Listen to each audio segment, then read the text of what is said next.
give me your sense of the opportunity that we might have to overturn, let's say, Citizens United. I know that you filed a brief here, at least in regards to the Montana case. Yeah. I think the Supreme Court needs to reconsider Citizens United.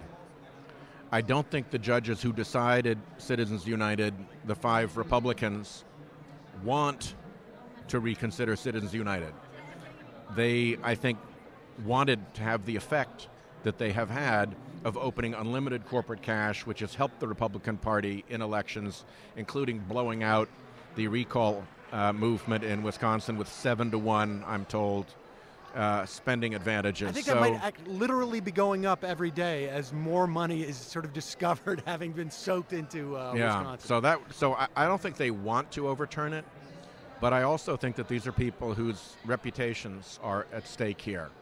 And if they believe that Citizens United is going to go onto the dustbin of Supreme Court decisions, along with Lochner versus New York, the anti-progressive decisions, along with Plessy versus Ferguson, which said that separate but equal was okay for people of color.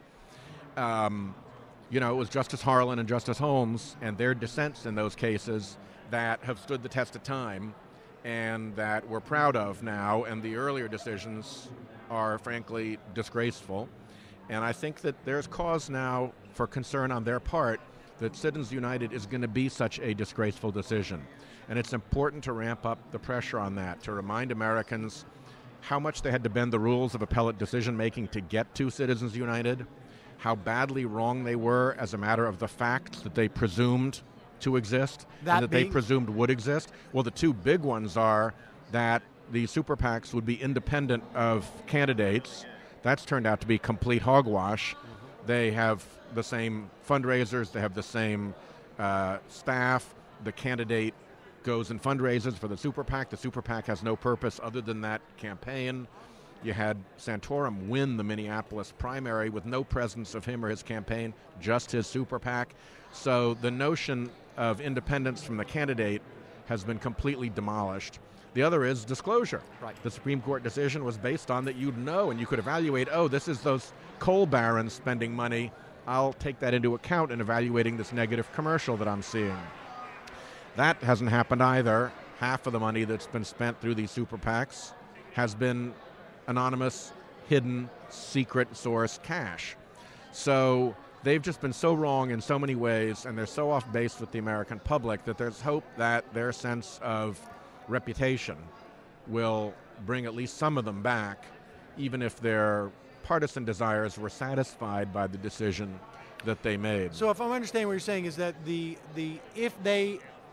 and they, not necessarily all 5, but if 1 or 2 of the 5 have a little crisis of conscience or fear of reputation loss that down for eternity, the road, this is going to get overturned. It's going to look a lot worse for them in the history books, and I guess that hopefully that weighs on some level with at least some of the justices.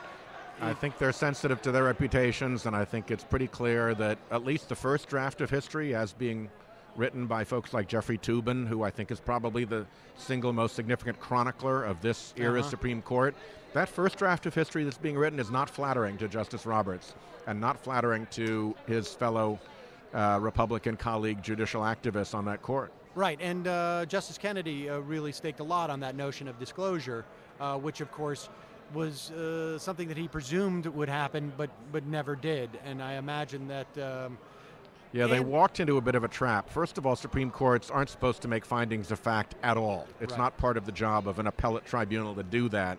So when they ventured into fact-finding in this case, they were crossing a line. Then they ventured into fact-finding in an area where they had no expertise, because none of them's ever run for an office before, ever. I think it's the first time we've ever had a Supreme Court with 0 election experience.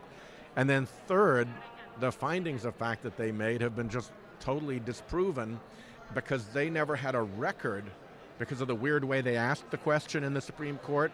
They never had a trial court record and then a, sort of thoughtful appellate court decision to work off of. They were starting from scratch from this position of ignorance about elections.